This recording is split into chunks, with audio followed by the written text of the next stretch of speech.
Então, meus amigos, hoje nós vamos dar continuidade ao estudo de um livro escrito por Emmanuel, através da mediunidade de Francisco Cândido Xavier, que é a Religião dos Espíritos. Nesse livro, Emmanuel comenta as perguntas do Livro dos Espíritos, perguntas que foram selecionadas para análise do benfeitor. Eu e o meu amigo Navarro, nós estamos aqui para conversar com vocês sobre essas questões. Uma delas é a 625, que nós conhecemos muito bem, acho que todo espírita conhece essa questão. Quando Kardec pergunta aos benfeitores que tipo de criatura que Deus deixou aqui para servir de guia e modelo para o homem. Né? É a pergunta 625. E a resposta é muito concisa, porque resumiu numa palavra: Jesus. Ele é o ser perfeito, modelo e guia para a humanidade. Esse capítulo, Emmanuel coloca lá como o guia real, é o tópico desse capítulo. A outra pergunta é a 781, em que o Kardec pergunta aos benfeitores se é dado ao homem vetar o progresso da humanidade. E o benfeitor disse: não, vetar não, mas pode atrapalhar. E aí ele faz uma subpergunta: mas o que vai acontecer com essa pessoa que tenta deter a evolução da humanidade? Bom, essa criatura vai ser castigada, ela vai ser submetida a um rolo compressor que vai impulsioná-la com a evolução, e a pessoa vai sofrer as consequências. Mas nada vai deter a evolução da humanidade. Existe um plano divino que é soberano. Né? Agora, o meu amigo Navarro vai continuar explicando para nós o que o Emmanuel quis dizer com guia real, e depois nós vamos falar sobre os perseguidos, que são essas pessoas que, apesar de tentar fazer evoluir a humanidade, eles são perseguidos. E o que vai resultar disso? Olá, meus amigos, é um prazer estarmos juntos novamente para discutirmos os ensinamentos espíritas. A gente às vezes lê os evangelhos, né, pelos 4 evangelistas, e notadamente o de João, e a gente às vezes não percebe determinadas coisas ou não dá muita atenção a determinadas coisas. No Evangelho de João, que é um evangelho assim não sinótico, um evangelho mais transcendental, vamos dizer assim, aparecem algumas colocações muito interessantes. Logo no primeiro capítulo, o evangelista diz que todas as coisas que aqui existem por conta do Verbo que se fez carne, ou seja, aquele que traz o Verbo divino na condição corporal aqui na Terra, que é evidentemente o Senhor Jesus. Mas fica muito claro para nós que tudo o que aqui existe foi feito por ele. O evangelista já fala isso. A gente às vezes nem percebe isso, mesmo porque é difícil a gente ir lá manusear o evangelho, né, para se aprofundar no contexto. E também o Senhor Jesus vai dizer nesse mesmo evangelho 2 coisas que servem para nós identificarmos a condição espiritual dele. Então ele diz assim para os seus discípulos, né? E claro para nós, porque está gravado no Evangelho: antes do mundo ser, eu já era. Consagrado. Consagrado. Ele já era o Espírito que é. Então, antes do mundo ser mundo, do planeta existir, lembremos-nos, o planeta nosso tem alguma coisa em torno de 4 bilhões e 600 ou 700 milhões de anos. E ele já era um Espírito puro. Antes do mundo ser, eu já era. E depois o Senhor Jesus, já no ambiente final, se preparando já para a crucificação, em prece, ele diz, e está lá no Evangelho de João: Pai, glorifica-me novamente agora com a mesma glória que eu já tinha antes da fundação do mundo. Bem, esse é o Espírito que a divindade maior, que Deus deu, para nos servir de guia e de modelo, conforme propõe a questão 625 do Livro dos Espíritos. É um espírito que já era puro há mais de 4 bilhões e 600 milhões de anos. Essas informações já deveriam ser suficientes para fazer com que o nosso coração se assentasse na confiança da condução desse Espírito aqui nos destinos dos Espíritos que estamos aqui na Terra. E ele vai se apresentar ainda no Evangelho de João como o governador espiritual da Terra, como aquele que está tomando conta da coletividade espiritual que está domiciliada aqui na Terra, quando ele diz: das ovelhas que eu recebi de meu Pai, nenhuma se perderá. O Senhor Jesus assumiu uma tarefa junto a Deus, a divindade maior, a causa primária de todas as coisas, a inteligência suprema. Ele assumiu uma tarefa de conduzir espíritos para a perfeição. E eu não vos deixarei órfãos, eu estarei convosco até o fim dos tempos. Então, meus amigos, fica muito claro, estudando o Evangelho, agora com a ótica espírita, a grandeza desse Espírito, que está conosco, apesar dessa grandeza, que não nos deixaria órfãos, que estaria conosco até o fim dos tempos. Então, é preciso que nós meditemos a respeito dessa pergunta que Kardec faz, né? E assumamos, portanto, a condição de Jesus como guia e modelo. Guia, aquele que orienta, aquele que esclarece, aquele que encaminha, mas modelo de comportamento, modelo de vida para nós outros aqui na Terra, porque se ele fez o que fez e disse que nós poderíamos fazer muito mais, nós precisamos nos acostumar com essa ideia e, tendo-o como guia e como modelo, a gente avançar mais rapidamente, porque o mundo, como diz a lição lá no Religião dos Espíritos, vai apresentar muitos como guias, como modelos, como orientadores, como desbravadores, mas todos eles com defeitos. Precisamos pensar nisso. Então, o Emmanuel tem uma capacidade de síntese muito grande. Exatamente, ele veio falar sobre várias pessoas que são colocadas como o chamado guru, não é? Gu significa treva, ru é luz. Então, são pessoas que transformam a nossa treva em luz. E a gente, às vezes, personaliza essas criaturas, né? A história imortalizou muitos. Cientistas que fizeram coisas fantásticas para a evolução da humanidade, escritores, professores, né? Criaturas que foram imortalizadas com prêmios fantásticos e que às vezes a gente até hoje ainda toma algumas criaturas dessas como, vamos dizer assim, um ídolo, né? O meu ídolo é o fulano, ciclano, beltrano. Só que na Terra, do momento que você palmilhar a Terra, estiver na Terra, já significa uma imperfeição, né? Pode ser que tenha alguns espíritos bem diferenciados que pisam aqui na Terra, mas na grande maioria, quase absoluta, são espíritos que precisam evoluir muito, né? Então, são criaturas que têm as suas dificuldades, as suas deficiências, não são aquelas criaturas redondinhas, que podem ser, como o Navarro colocou, modelo, né? Guia. Por que Jesus foi colocado como guia? Porque ele já passou por tudo isso que nós estamos passando agora. Jesus não foi colocado lá em cima como um ser crístico há 4 bilhões e alguns milhões de anos atrás. Ele já era consagrado. Então, quer dizer, ele já era puro. Então, como é que ele fez essa trajetória para chegar lá? Ele chegou e foi colocado lá em cima puro e Deus colocou? Não. Ele passou por todo esse périplo, essa caminhada que nós estamos passando agora. Logicamente que isso transcende a nossa mente, a nossa capacidade de entendimento desse tempo.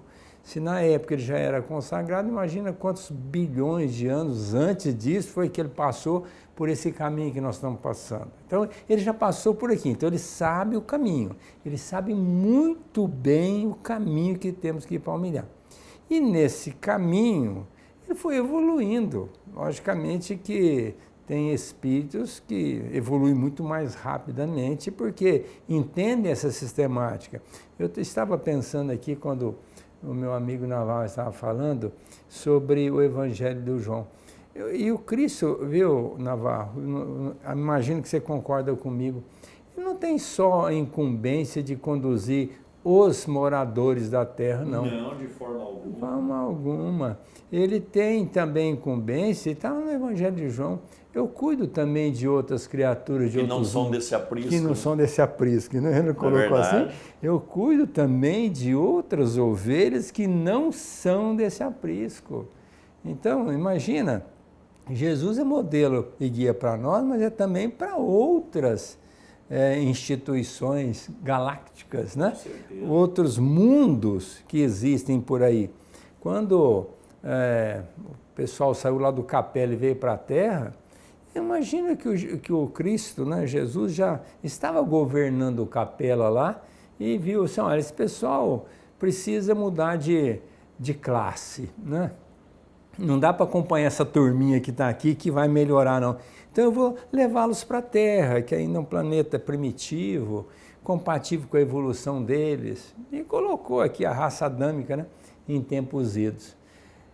E hoje ele está fazendo a mesma coisa. Tem muita gente aqui que, mediante a evolução da Terra, não vão ficar aqui no planeta, não vão reencarnar mais aqui.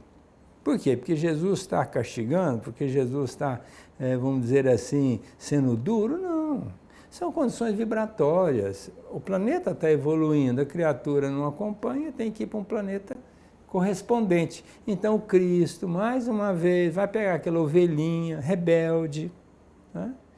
Sabe que ela não tem condição de seguir com as outras e vai colocar num local apropriado para ela se curar, porque ela está muito doente. E vai devagarzinho dando subsídio para que ela um dia volte até a se permitir e ter méritos de adentrar esse mundo que nós estamos levando para frente e realmente venha a ser um mundo de regeneração. Ela pode voltar e às vezes até nos superar também, não é? Não é que essa pessoa está condenada e tem que ficar lá atrás, não. Tudo é uma questão de entendimento. Agora, eu fico pensando, Navarro, muita gente fica buscando soluções aqui, ali, alhures, né? Buscando informações em milhões de lugares. Tem pessoas, infelizmente, que não acreditam nem em Deus. É uma coisa complicada. A nossa juventude hoje, eu não sei se é bonito falar, né, ou se eles realmente pensam assim. Para mim é meio complicado eu entender e aceitar isso, mas tudo bem. Eu não acredito em Deus. Outro dia um sobrinho meu falou para mim, eu não acredito em Deus. Como, meu filho, você não acredita em Deus? E Jesus deixou bem claro, eu e o Pai somos um na proposta, mas eu vim trazer aquilo que o meu Pai permitiu, me recomendou. Quer dizer, ele deixou bem claro, Jesus é o Filho e Deus é o Pai. Agora, os dois estão imantados, estão ligados por um propósito de conduzir a humanidade. E ele veio aqui e ainda não é considerado, para a grande maioria, um modelo e nem guia, porque as pessoas vivem conforme elas acham que devam viver. Tanto é que pouca gente estuda o Evangelho de Jesus, segundo Mateus, Lucas, João e Marcos. Segundo, porque o Evangelho é do Cristo, é de Jesus. Então pouca gente estuda. Você estava falando, Navarro, estudando o Evangelho de João. Ele é lindo. Maravilhoso. O Evangelho de João... Eu sou apaixonado pelo Evangelho de João. Teria que estar estudando o Evangelho. Você vai viajando, né? Vai viajando e você vai percebendo a grandeza do Cristo, o amor que Ele tem pela gente, o carinho, a preocupação, né? A responsabilidade assumida com o Pai. E a gente nem aí. A ponto, né, tudo isso que o senhor falou, a ponto dele sofrer o que sofreu, sabendo que ia acontecer isso. Porque o Senhor Jesus, e também já estava anunciado no Velho Testamento, todas as dificuldades e dores que ele ia passar aqui, inclusive a crucificação. Ele já sabia disso antecipadamente e ainda assim se põe na condição de cordeiro aqui, né, que é aquele que morre sem reclamar, aquele que não berra, aquele que não... O Senhor Jesus tem sido apresentado para nós outros na doutrina espírita como sendo guia e modelo, porque não há outro. Não há outro. E esse guia e modelo, meus amigos, disse muito claramente, eu vou preparar-vos o lugar. Quer dizer, ele continua trabalhando para nós e por nós. Tanto para nós que estamos buscando progresso, dessa ou daquela forma, nessa ou naquela intensidade, quanto aqueles que nem mesmo acreditam que ele exista ou que ele possa fazer isso. De qualquer forma, ele é o nosso guia e modelo. Por quê? Porque ele está nos induzindo ao progresso, porque é lei natural o progresso. E ele está coordenando esse progresso nosso e, consequentemente, do mundo, que é o nosso segundo assunto, né? Pergunta 781, exatamente, é engraçado, né? O Emmanuel tem uma didática fantástica. Quanto mais a gente estuda Emmanuel, mais a gente apaixona pelo carinho que ele tem para mostrar para nós. Educador emérito. Educador emérito, né? Ele tem uma facilidade de síntese, né? Ele consegue pegar tudo aquilo que coloca na mão dele, ele vai longe, e, vamos dizer assim, vai longe, mas num espaço muito curto. Por exemplo, você pergunta 781, quem fala do progresso, alguém pode deter o progresso? Não, não. E aí ele vai colocar para nós que muitas pessoas vieram aqui para ajudar o progresso e foram obstacularizadas, foram perseguidas, foram mortas, né? Ele começa falando pelo Sócrates. O Sócrates veio falar de uma filosofia que é a doutrina espírita. Ipsis literi, praticamente a mesma coisa. Em tempos idos, antes de Jesus, 250 anos ou um pouquinho mais, o Sócrates já falava da doutrina crística, né? Da doutrina espírita, dos postulados da doutrina. Mas naquela época, aquele pessoal muito endurecido não aceitava, tinha os deuses mitológicos, e aí o que aconteceu? Deram cicuta para o Sócrates. Ele veio a desencarnar, mas disse para o pessoal, vocês ficam, entre ir e ficar, acho que melhor ficar, não é? Acho que ele falou isso só para nos consolar, melhor é ir mesmo, né? Mas não daquela forma brutal, obrigado a tomar cicuta. E a mulher dele ainda falou assim, imagina o que fizeram com você, que é justo. Falei, você queria que eu fosse injusto, né? Mas tomou e foi embora. Mas deixou a filosofia aí, imortalizado na filosofia, para todo mundo estudá-lo ad eterno. Pegamos tantas pessoas como Pasteur. Pasteur, quando descobriu a bactéria, para a medicina foi um boom, né? E os médicos não acreditaram nele. Você está louco, não existe esse submundo, né? Essa bactéria invisível, olho nu. E depois ele foi indo, provou que realmente todo mundo passou a entender das bactérias e foi um grande trunfo para a medicina curar as pessoas, né? E tantas outras criaturas que vieram, como o Galileu. O Galileu falou que a Terra não era o centro do mundo, né? E que tudo girava em torno dela. Quando fez isso, ele foi obrigado a dizer o contrário para não ser morto, porque ia para a fogueira mesmo, ia ser morto, assassinado. Não, então tá bom, não é, né? Mais tarde, o que nós descobrimos? Que a Terra gira em torno do Sol, como tantos outros planetas, não é o centro de nada. E assim nós vamos analisando tantas pessoas que foram perseguidas. Martin Luther King lutou pela libertação dos pretos lá dos Estados Unidos, lhe custou a vida. Abraham Lincoln lutou pela libertação dos escravos, lhe custou a vida. Gandhi, pela não violência, lhe custou a vida. E tantas outras pessoas que foram perseguidas, mortas, no sentido de obstacularizar tudo aquilo que eles advogavam.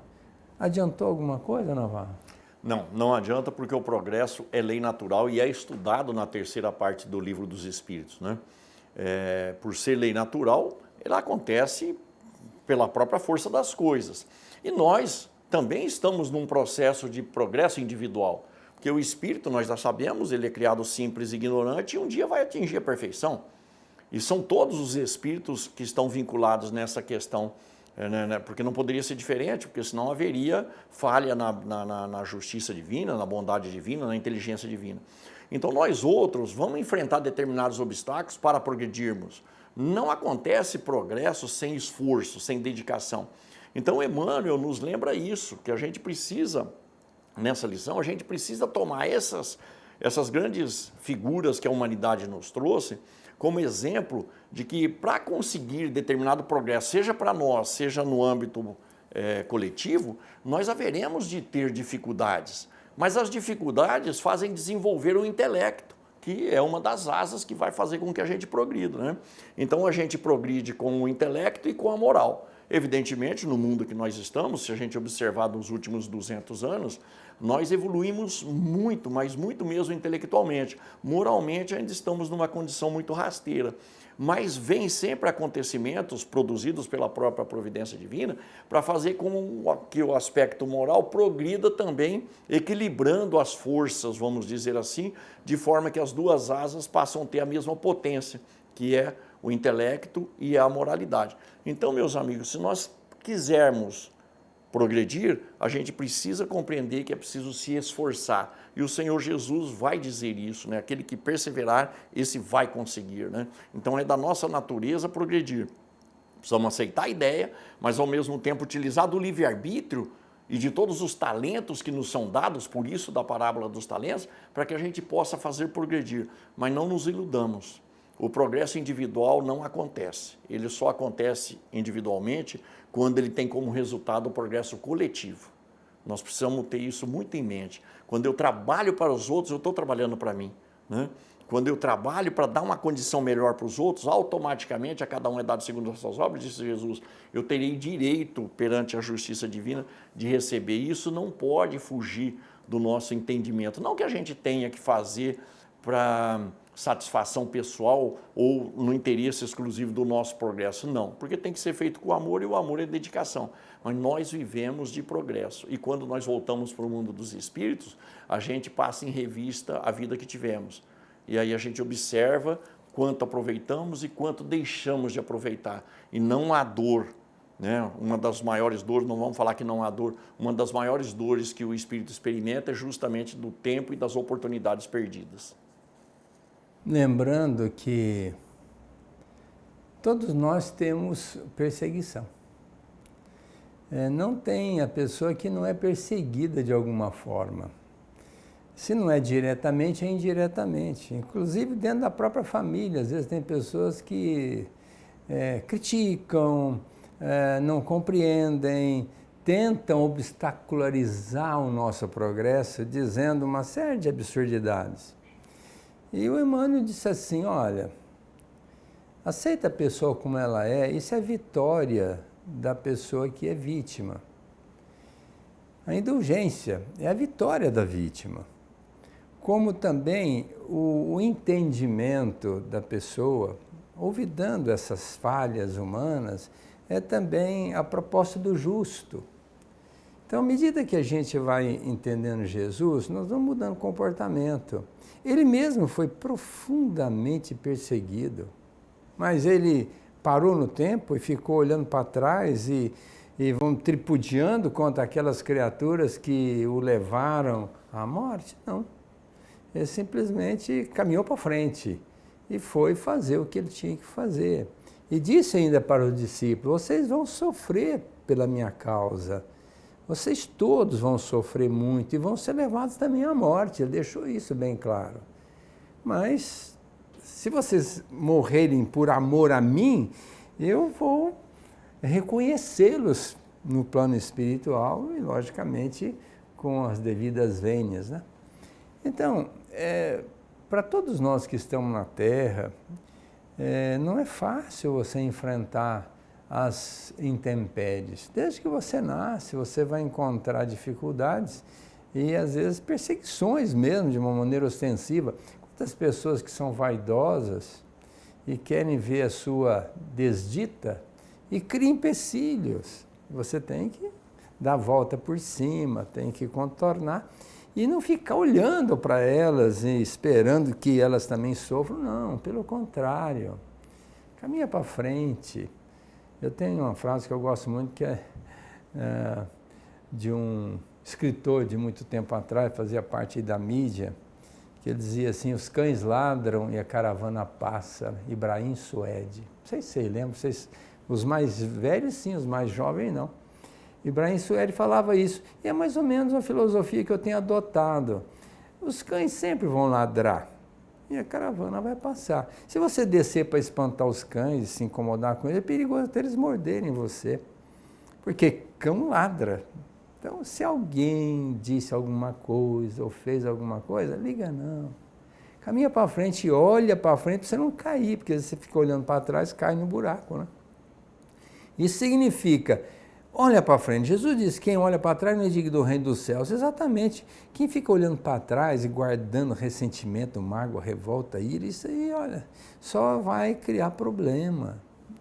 Perdoa, compreende, valoriza essa oportunidade como um desafio para você crescer e construa o progresso pessoal e o progresso coletivo. Nós estamos com o tempo encerrado e quero convidá-los para quarta-feira que vem, no nosso novo programa Luz do Evangelho, eu e meu amigo Navarro, para estarmos estudando ainda essa obra maravilhosa de Emmanuel, com votos de muita paz, de muita alegria e até uma nova oportunidade.